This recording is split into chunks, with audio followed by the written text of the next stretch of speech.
Quando a gente entra numa partida de futebol, como torcedor, é normal o seguinte, a gente xinga o juiz porque ele não viu aquela falta óbvia na entrada do jogador adversário no nosso jogador. Óbvia falta. É evidente que foi falta, como não?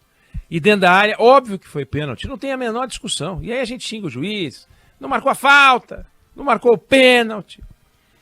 E também a gente xinga o juiz porque ele marcou a falta, marcou o pênalti que não existiu, a falta que não existiu, o pênalti que não existiu contra o nosso time, né? Porque é sempre assim, o juiz só marca as faltas contra o nosso time, só marca pênalti contra o nosso time.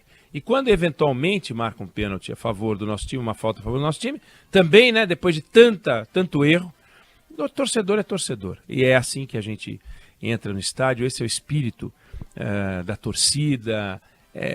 Se um jogador nosso não está bem, a gente xinga. Se um jogador nosso perde um gol, a gente chama de perna de pau, para não dizer outras coisas. O Fábio não, porque o Fábio não xinga, né, Débora? Aliás, esse assunto, a gente ficou de voltar. Na semana passada a gente abordou esse tema, ficou de voltar e não voltou. Isso a gente não pode fazer, a gente tem que voltar.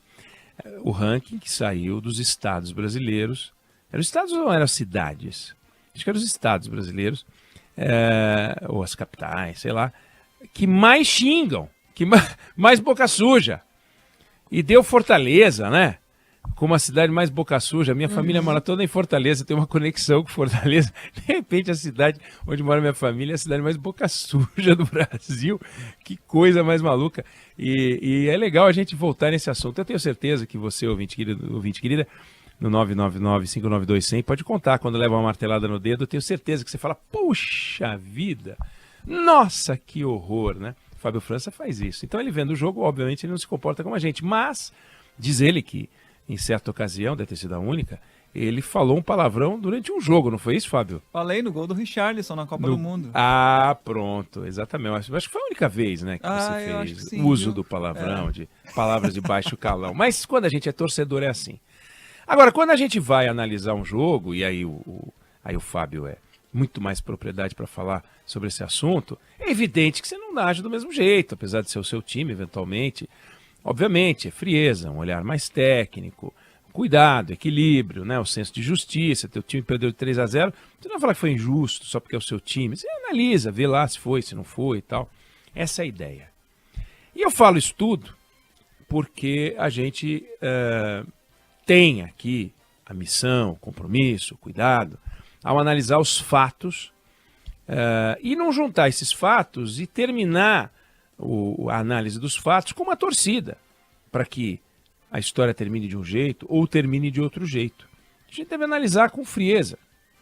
E eu me refiro a essa história que precisa de uma apuração, que precisa de explicação, que não pode ficar do jeito que está torta para chuchu, que é essa história das duas caixas contendo joias e que foram entregues na Arábia Saudita,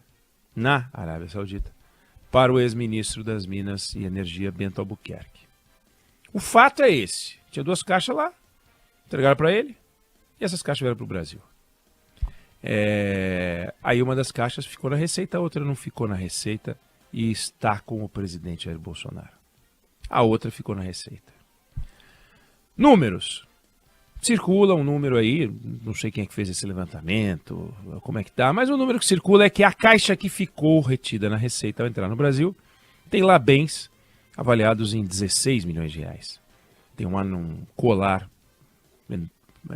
bonito, tem lá anel, tem lá, enfim, tem lá um brinco, tem um par de brinco, um anel e um colarzão.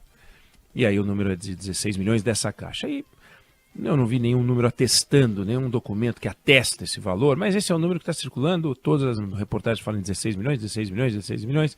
16 milhões é um numerão, é muito dinheiro, 16 milhões é uma barbaridade, né? E a tal segunda caixa não tem um valor ainda atribuído a ela, tem gente falando em 500 mil reais de bens, ali tem um relógio, um par de abotoaduras, tem uma caneta e tem um anel. Aí tem gente falando que vale 500 mil, 400 mil, dependendo do modelo do relógio, pode valer 700 mil, mas não tem nada ainda que saiu. O fato é que essas joias foram entregues na Arábia Saudita. Aí tem que entender um monte de coisa nessa história. Quer dizer, que foi entregue na Arábia Saudita, deve ter sido. A evidência de que foi entregue na Arábia Saudita, sim. Agora, quem é que entregou? Essa pessoa que entregou, ela estava autorizada por quem a entregar? Era um presente de quem para quem? Era um presente? Mas por que era um presente? Para Michele Bolsonaro? Por que era um presente para o Jair Bolsonaro? Essa viagem foi em outubro. A Michele Bolsonaro faz aniversário em março. O presidente Bolsonaro faz aniversário em março. Aliás, ela faz dia 22, ele faz dia 21. O casamento deles foi em novembro. Por que apareceu esse presente? Por que um presente desse tamanho? Como assim um presente desse tamanho? Não se tem notícia na história da República de um presente desse tamanho. Não se tem notícia. Por que alguém daria um presente desse tamanho? Bolsonaro disse que não tem nada a ver com isso.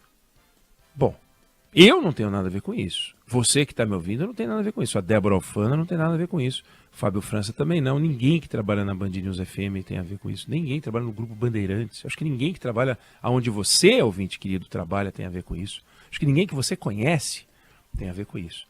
Mas o Bolsonaro dizer que não tem nada a ver com isso, não. Não, ele talvez seja o primeiro interessado em esclarecer isso tudo, né? Porque se ele não tem nada a ver com isso, e o nome dele é usado como destinatário das joias, e o nome da mulher dele é usado como destinatário das joias, ele tem tudo a ver com isso. É o principal interessado em esclarecer. Ou não. Ou não. Ou não é bom esclarecer. Não sei. Mas eu quero saber. Quero porque eu sou curioso? Não. Quero porque ele era o mandatário, quero porque ele era o presidente da República quando esses fatos aconteceram. Se hoje, alguém da Arábia Saudita, alguém de qualquer país do mundo, da França, dos Estados Unidos, onde ele está, entregar para ele um relógio de R$1 milhão, não é problema dele. Não tem nada a ver com isso. Nada, zero a ver com isso. Até porque você ganhou, eu ganhei. O cara me deu, ele gosta de mim, meu admirador. Não tem problema nenhum, ele pode ganhar o presente que for. Só tem que declarar os presentes segundo as regras da Receita Federal, etc. e tal. Mas o que não tem que declarar, não tem que declarar, né? Se ele ganhar uma geladeira. Minha geladeira não está declarada no imposto de renda, né? Não tem lá escrito geladeira, abajur, estante. Não existe isso. Você não tem que declarar o seu caneta. Ganha uma caneta. Mas isso aqui é completamente diferente. Então você tem um ministro de Estado que não tem a função de receber presentes. Ele não é do Ministério dos Presentes. O Ministério dos Presentes é o Ministério das Relações Exteriores. Esse é o Ministério dos Presentes Internacionais. Quando um presente internacional chega, pode chegar via embaixada do país que presenteia aqui no Brasil e pode chegar via embaixada do Brasil no país que presenteia. Ou até pelo ministro das Relações Exteriores, ou nos encontros internacionais entre os presidentes. Está aqui, ó, estou te entregando esse pote aqui. Ah, muito obrigado, agora eu te entrego essa bandeja. Agora, a hora que vem uma caixa com 16 milhões de reais, que é um absurdo de dinheiro, e é um presente de caráter pessoal, que o advogado do presidente diz que é caráter pessoalíssimo. Como pessoalíssimo um negócio desse tamanho? Não é pessoalíssimo. Aliás, o Tribunal de Contas da União já se manifestou sobre esse assunto por outras razões, entendeu que todos os presentes recebidos de chefes de Estado têm que estar catalogados na Diretoria de Documentação Histórica da Presidência da República, que preserva o acervo. Isso não aconteceu. Esses dois presentes não estão catalogados lá. Aliás, foi apreendido na Receita a caixa destinada, ou que o ministro Bento de Albuquerque disse que era destinada à primeira-dama Michele Bolsonaro, porque ninguém mandou uma cartinha dizendo não, peraí, isso aqui é da Diretoria de Documentação Histórica. Aí mandou um ofício para lá e isso vai ser declarado, vai entrar para o acervo e tal. Não foi o que aconteceu. E os tais itens personalíssimos, natureza personalíssima, é medalha, é boné, camiseta, é gravata, perfume, uma comidinha, né? umas tâmaras. Agora não, 16 milhões de reais. Não pode, não tem cabimento. Não teve uma audiência que justificou, não teve uma visita. Não era o dia da União Brasil-Arábia Saudita, em que se trocaram os presentes. Não é que aquelas pedras preciosas contidas no anel ou no colar simbolizam a amizade dos povos que se irmanam, e fica na presidência da República, fica no Museu do Banco Central, sei lá. Aliás, no Museu do Banco Central tem lá uma pedra gigante de ouro, uma pepita gigante de ouro, que foi encontrada na Serra Pelada, sabe? Fica tudo registrado, essas coisas são guardadas, não é um presente propriamente. Pela lei, passou de $1.000, tem que declarar na Receita quando entra no Brasil. Então não declarou. É pessoal e não declarou na Receita. É do Estado, mas não está na diretoria, não mandou ofício para pegar. Não faz sentido. Então a Polícia Federal vai começar a investigar essa história. Aliás, já está investigando essa história. Já descobriu a tal segunda caixa. Não é que o presidente da República veio a público para dizer, olha, essa caixa era assim para minha mulher, para a ex-primeira dama, a mim, inclusive eu recebi uma que está comigo. Não, ele não falou nada da segunda caixa. A segunda caixa se descobriu. A imprensa descobriu a segunda caixa. Como assim o ministro Bento Albuquerque recebe informalmente, né? Como é que ele cita Bolsonaro e Michele Bolsonaro? Os dois têm que se explicar, né? Como assim os presentes não foram direto para o acervo? Como assim ficou retido na Receita e o presidente da República ficou tentando retirar informalmente, manda um emissário? Como emissário? Emissário para quê? Por que nunca foi um ofício para incorporar essas joias ao patrimônio? É uma bomba política isso. Porque o que está em discussão é a seriedade e a honestidade do ex-presidente. É essa a questão. Quer dizer, essa história tem que parar em pé. Tem que parar em pé. Não tem que ter começo, meio e fim. Sabe? O emissário fulano do governo da Arábia Saudita, amando de Beltrano, procura o ministro Bento Albuquerque, que não perguntou nada. Olha, leva isso aqui essa aqui é do Jair e essa daqui é da Michele. Muito obrigado. Tem mais alguma coisa? Tem uma pro Renan? Tem pro 01, 02, 03? Tem. Leva essas caixas tudo. Onde é que eu vou botar? Botar na minha mochila. Não é assim que funciona. Não é assim que funciona. Esse grau de improvisação, essa esculhambação, que coisa pedestre, tosca. Então, tem que investigar. Está sendo investigado. A Polícia Federal já entrou na história. O Ministério Público vai entrar na história. Receita Federal já está dentro da história. Bento Albuquerque vai ser convocado. Michele Bolsonaro deve ser convocada. O ex-presidente deve também ser convocado. Não dá para deixar de fora ninguém dessa história. Ninguém. O militar que o presidente da República mandou para a Receita Federal tem que ser convocado. O ex-secretário da Receita, que foi procurado, tem que ser convocado, que depois foi mandado para um posto na França. Tem que ser convocado. Todos os envolvidos têm que ser convocados. Todos. Mas tem que ter serenidade.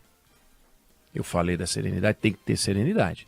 Não podemos ficar tirando conclusão precipitada nem para um lado nem para o outro. Nem dá para dizer que a gente está diante de um casal inocente e nem dá para dizer que a gente está diante de um casal vigarista. Nem uma coisa nem outra. Mas todo mundo é inocente até a prova em contrário. Desculpa, todo mundo é inocente até a prova em contrário. E para você encerrar uma história, você tem que investigar. Mesmo os inocentes. E os inocentes, em geral, eles contam histórias que param em pé do começo ao fim. Não vão adaptando suas declarações conforme os fatos vão aparecendo, que é o que está acontecendo nessa história. Bolsonaro não tinha nada a ver com isso. Estou sendo questionado por alguma coisa que não fiz, um presente que eu não recebi e tal. Daí aparece uma segunda caixa, da qual ele não falou. Opa! Então, serenidade, mas aplicação. Equilíbrio para não condenar de véspera, mas investigação severa, a mesma severidade que a gente tem que usar para qualquer denúncia. Nós não podemos liberar um e prejudicar o outro porque a gente concorda ou discorda, porque é do nosso time, é do time adversário, esse troço não podemos aceitar. Então, essa história é a história mais mal contada que se tem notícia envolvendo o presidente da República, Jair Bolsonaro, o ex-presidente da República, Jair Bolsonaro. Lembrando que a gente sempre fala, né? Presidente Temer, presidente Sarney, presidente Fernando Henrique, presidente Bolsonaro. É a mais enrolada, a mais mal contada e envolve valores muito grandes. Várias denúncias de corrupção que a gente viu, inclusive na Lava Jato, não envolviam entrega de nada deste valor. Significa que aqui tem corrupção? Não, mas significa que tem que apurar para saber o que tem por trás. É um presente e exagerou, não, e a gente ia botar ali na diretoria de documentação histórica da presidência, e depois que saísse, porque existem regras para que depois que sai o acervo pode ficar sob a guarda do presidente que sai, desde que ele não venda, desde que ele não doe, não pode. Eles podem usufruir de itens, mas não podem vender. Mas não vale para itens desse tipo, não. Volto a dizer, TCU em 2016, inclusive envolvendo o governo Lula, era uma discussão sobre o governo Lula para saber o que ele podia levar e o que não podia levar. Esse tipo de coisa não poderia. Então, história mal contada, a gente vai acompanhar aqui, a gente está acompanhando aqui, a gente está noticiando com o devido equilíbrio, a devida frieza e zero paixão. Essa é a minha opinião, não sei se você concorda, se você discorda, mas é o meu ponto de vista sobre essa história.